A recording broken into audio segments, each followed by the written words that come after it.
I think mentors are great, coaches are fabulous. The real thing you need is a sponsor.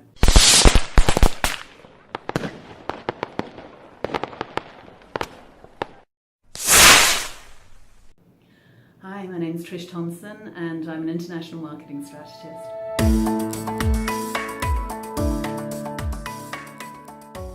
I'm originally British. Very long time since I lived there, but originally British. I'm actually, my family's Scottish. Where do I consider home? Home's really wherever I am at the time. Probably I anticipate that eventually I will go home to France. I have an apartment in Paris and I'm planning on buying somewhere in the south of France, and I'll just shuffle between the two. I've been in Singapore 6 years. This is my second tour in Asia though. I spent 3 years in Hong Kong as well. And just love Asia. In 2011, Europe was in a big mess. They weren't recovering from the financial crisis. The banks were really struggling to figure out what to do. And I was sitting listening to the news in my apartment in Paris in, I think it was October 2011, and I just got fed up with it. And having already worked in Asia, I then pinged Asian friends of mine, and I was lucky enough that one of the people that used to be on staff with me when I was in Hong Kong put me forward for a role at Microsoft. And within, 6 weeks I was hired, and within 10 weeks I was here. You should probably know that I've lived in 9 different countries and I've done 17 international moves. I don't even think about moving cross-border. The only thing that I ever worry about is how can I get my 3 cats there? It's my only concern. So no, it's something that I find very easy, and the first time I did it I was terrified. That was when I moved to France as an au pair. I moved back to France as a student. And since then, I think you get in a formula. My move to Germany, my mother was fabulous and helped me with, but beyond that, it's something I don't think about. It's just one more country. I do international strategy. I could say international marketing strategy, but my view on marketing is that it's both long-term and short-term, and it's really business strategy. So marketing and business strategy are hand in hand for me. So marketing strategy is all about who you are. What does your company stand for? How do you position your company? And then based on that positioning, that determines what you do with your product, how you develop your product. It determines how you go to market, which markets you go to, which segments within a geographic market you go to, and then the promotion bit is how you get there. So I studied marketing with French at university, so I specialized in marketing at that point in time. It was a relatively new discipline when I was in university, and was something that I found very interesting. I didn't want to just do modern languages. I wanted to do something more vocational, primarily because my father told me I couldn't, and so I did. In actual fact, what I'd originally wanted to do, once I got over the little girl wanting to be an air stewardess stuff, because I wanted to travel, I decided that I wanted to be in the diplomatic corps. And I didn't want to be a diplomat, because had that happened, we would have had World War III by now.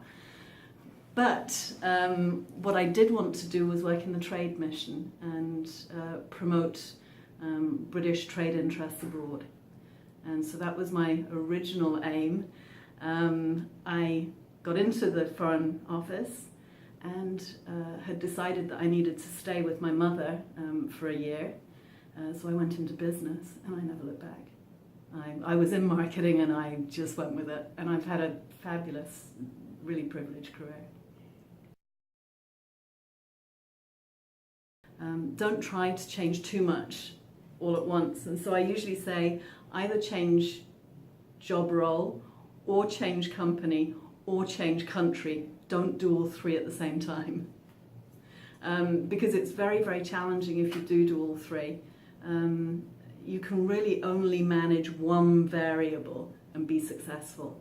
If you're moving to a country that you don't know, and you're doing a job that you don't know, and it's a new company, you are really going to be pushing yourself, and you're not going to enjoy it.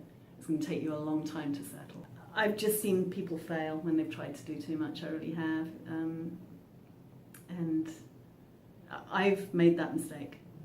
And I know that I haven't performed as well at work where I've changed countries and companies and jobs. So I think it is very challenging. I usually say to people, stick with the same role, change company, and stay in the same country, or transfer with your company to another country first and then change companies or change roles. But just don't try and change everything. That, I think, is when people are at risk of burnout, and it makes it very, very stressful on their family. Very stressful. I don't think about moving. It's a process you go through. It's like moving house. You just go to a different area in a country. That's all it is. It's, the challenge can be the language or the culture, but fundamentally, if you move across borders with the view that you're choosing to do that, and so you're going to appreciate and look at the positives of wherever you're going, then I think it actually becomes quite easy. What you start looking for are the differences that you can celebrate. I haven't experienced that. I've been very lucky. I have seen that happen to colleagues of mine, but I think part of my advantage is the fact that I was always assumed to be American. And I think there is an attitude that American women are used to equality and we've got to treat them in that way. The barriers have been more cultural, and what I learnt from having made a mistake very early on is what to look for and how to see it quickly. The mistake I made was when I first came to Asia, and my staff were presenting to me to get me up to speed, and I was pushing a guy from China. It would have been fine in the States, it would have been fine anywhere in Europe, but because I was pushing him and challenging him, because I knew he was really good, that's why I was doing it, he felt that I made him lose face in front of people. I was lucky, super lucky, to have someone who acted as my Sherpa. She told me what I'd done wrong, and I got to know that same guy very well. We're still in contact years later, and we're good friends, and I've recommended him for jobs. But I got to know him so well that I could see the slightest flinch in his shoulders, so I could really tell how he was thinking. And it's just very, very important to be very observant, because you're not necessarily going to get or see what you expect. And you have to be very sensitive to it, and I know that I'm not always, but I try to be as much as I can. It's probably the biggest barrier, but it's very enriching the more you learn. And the more that you understand the people, the local people, the more you get into their community, the richer the experience is. And in fact, I can't think of a country that I've lived in where I didn't have a lot of locals as friends, because that's what I try and do, to absorb how they think and feel and how they live. I think I've learnt a lot over the years. I certainly didn't appreciate those things as much when I was younger. I think it's been a learning experience, a very rich one.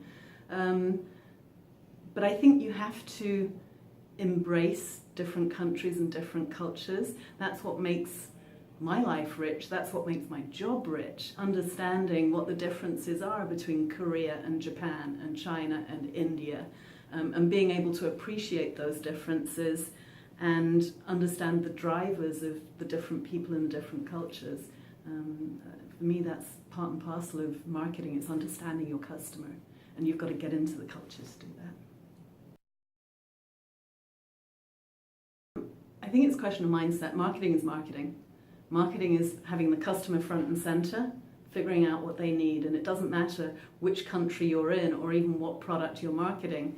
The key thing is, what does the customer get from this? What's the benefit for them? And then marketing to that. So I would say it is a transferable skill, and I think it's a transferable skill across many different business disciplines, in fact. Be clear about where you want to go. Be flexible, adaptable, because opportunities will come up that are fabulous. You don't want to close them down. You want to be open to different opportunities that may not have been on your roadmap, but could really help build out a particular aspect of your skill set or your character, your soft skills. Concentrate as much on your soft skills as on your hard skills. That's becoming increasingly important, particularly as we move into the world of AI and robotics. What will differentiate you is your ability to work with others to collaborate, and so those soft skills are really, really important: adaptability, collaboration, teamwork. I think, at least in my opinion, to lead a large organization, if that's your aspiration, you have to have experience of working out in the field, and not just in one country, but in several, because that rounds you out and gives you the experience to be able to run a business and know where you need to change things for each of the different geographies. I think that's a very important skill, an increasingly important one. It also gives you the cultural understanding to know how to negotiate. And the negotiation process is very, very different in Korea versus the US, for example, and very different again in Germany. And so you've got these very different cultural environments, and you have to be able to understand the signs, read the signs, and know how you adapt in those environments to be able to sell, whether it's selling as in marketing and identifying who your customer is and understanding them, or whether it's selling a particular product to a customer. Very important. So in terms of marketing technology, that's been the massive revolution in the past 10 years. Marketing used to be a little bit spray and pray. It used to be just putting stuff out there and hoping for the best, and we didn't have any way of being really able to quantify what we were getting out of the money that we were spending. The fabulous thing about technology is that it's allowed us to be a lot more focused. We can test things a lot more readily. We can quantify the results that we're getting. So it's a lot more analytical. And the great thing about having those numbers on the back end is that you can then, rather than just being creative, you can really focus your creativity to deliver to the max. And so that's been the thing that I've loved. Staying on top of it requires a lot of work. I speak with a lot of people. I read an awful lot. I take online courses. One of my strengths, when I was doing StrengthsFinder, I was looking through my StrengthsFinder last night, and one of my strengths is that I'm a learner. And the thrill for me is the learning, not necessarily the outcome. I need to learn. It intellectually stimulates me, and I have to know more. And that's just one characteristic, and that might in fact be what it is that I like about experiencing so many different cultures, that I get to learn and understand more. I have had mentors. Some of them I found. I identified what they did. They were doing what I wanted to get to, and so I would go and ask for advice.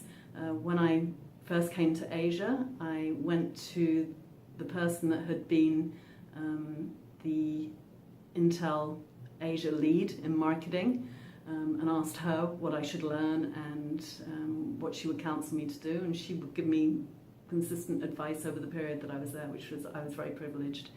But I think more importantly for me, I think mentors are great, coaches are fabulous.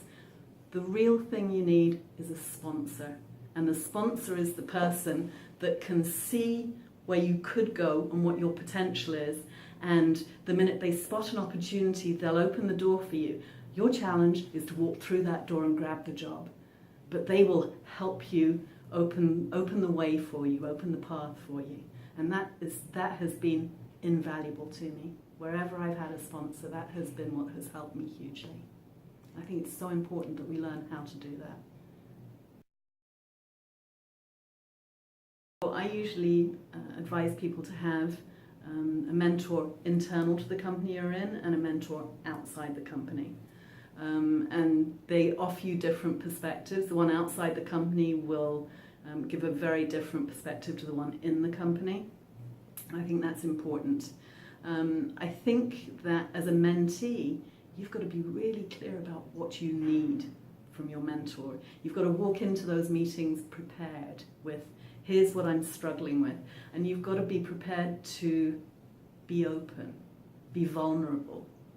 Because the mentor is there to help you. That's what they've signed up to do. The other thing that I think is very important is making sure that there is good synergy between you and your mentor. Be very mindful about who you pick. You can pick someone that's excellent at what they do, but if you don't have any rapport and you can't build any, move on. It'll be a really heavy slog and it won't work. So it's very, very important to find someone that you're comfortable with. For me, a coach draws out of you what's in your heart, what's in what you feel internally. And their role in life is to ask you the what, how, where, when questions. They're there to hold up a mirror to you, if you like. A mentor is someone that you can go to for advice. They've got more experience than you, and they're more, as you say, a sounding board that will say, no, you shouldn't do this, try that. Where a coach shouldn't be directing you, in my opinion. And then the sponsor is the person that opens the doors for you. Well, and I think it also speaks a little bit to the diversity and inclusion. Diversity is great. If it doesn't come with inclusion, it doesn't matter. Because all you end up with is a more diverse workplace, but little inclusion, so ultimately your management ends up equally siloed. The great thing about Intel, when I was working there, and I had a fabulous career there, was that there was a policy of bringing more women into management, and that's where the sponsor came in. His role was to make his team or other teams more diverse and ensure that it wasn't just diversity, but it was inclusion too.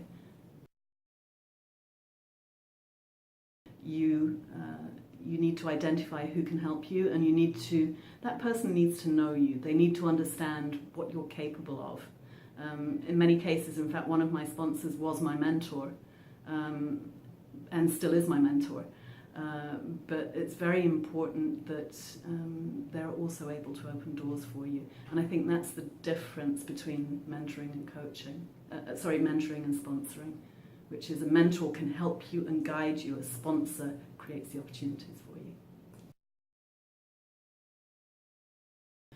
I think it's very important to understand when you are approaching burnout. I know that I have to work out in a gym. That's really important for me to release tension. And so I go to the gym regularly. I have behaviors that I can spot that indicate that I'm stressed and I'm burning out. And so the minute I spot those, I try and find something that releases the tension. And I also try and do, my release for tension is finding something that's nothing like what I normally do. For example, there was a point between two jobs where I had the opportunity to go on sabbatical for 3 months. And because I was used to traveling in luxury and staying in 5-star hotels, I went backpacking and I went to an Ayurvedic spa. There were things that I wouldn't do normally that were a little bit more rough and ready than what I would do normally, but they were fabulous experiences. One of the things that I also did was work with some charities in northern Thailand as part of that backpacking. And the thrill and the reward for that was huge. So I think it's very important to find those release mechanisms, whether it's the gym, whether it's meeting up with friends, whether it's traveling, doing something totally different, to avoid burnout. Having a sense of purpose and giving back is very important. When I was much younger, I sat on the board of a housing association, which housed underprivileged people. That was important for me. I've worked for political parties. Again, there's that element of giving back. I've been active in professional women's associations, most recently in terms of mentoring. So I usually try and find something that I can do in that regard, but I should do an awful lot more. I went to a book launch by a man called John Woods, who used to work for Microsoft, and he now runs a charity that provides library books to children in underserved areas. And that's what he does for a living, and it's a tremendous purpose, and he's just written an amazing book about finding your purpose and working in purpose-driven organisations. It's quite remarkable, and I take my hat off to that man. If I could do even half what he's done, I would be delighted. I'm a risk taker. It's calculated risks, but it's a risk taker, and that's one of the reasons why I'm so ready to move, because it's, hey, what's the worst thing that could happen? I go back home. So I don't worry about taking risks, and one of the things that I love about working in startups is the energy that there is, and you are taking a big risk, but there's so much energy and so much that could be done, and it can be so exciting, and people sort of come together in startups in a way that you really rarely see in bigger companies. And so there's a real thrill of it, you know. It's a big adventure, and that's what I enjoy.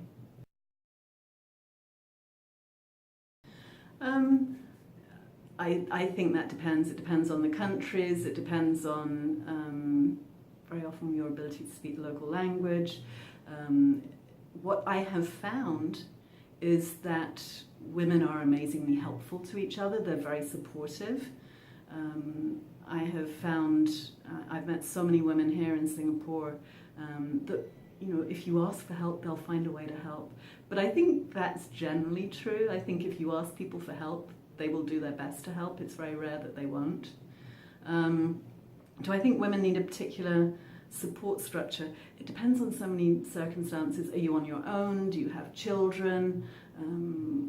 What's the environment for you? Do you need someone to help you and guide you and introduce you? I personally try and join various women's associations because I find that very supportive. But you know, I'm not. It doesn't have to be women's associations. It can be other groups too. So I don't know that there's anything particular that women need, different from anyone else. But I certainly do think that women are very supportive of each other. It's not a situation I've been in. I think, and there's a business opportunity in there for someone. I've been kicking around for quite a bit recently. I think it's a tremendous business opportunity for all of these trading spouses that would love jobs, male or female, and that are on dependent passes. I think there are lots of opportunities to get involved, and I think the more you get involved, and you know, may not be paid opportunities, it can be, you know, pro bono work that you do, the more opportunities come your way, the more doors open for you. Certainly, you know, in the startups that I work with, I bump into them in all sorts of places and end up working with them just because they've seen me working on something else. So I think it's really getting out there and showing people what you can do. It's hard if you're on dependence pass, and it's getting harder in Singapore. I don't think it's skills, I think it's personality traits. You've got to be brave, you've got to be courageous, you've got to be prepared to just get out there. I'm actually very shy, I'm introverted, and so I have to really push myself. But the opportunity is there, and so the question is, can you seize it? It's back to the opening doors and running in, and closing the door behind you. And so I think it would be more, be courageous, be brave, have a go. what have you got to lose? Which is probably my mantra. What have you got to lose?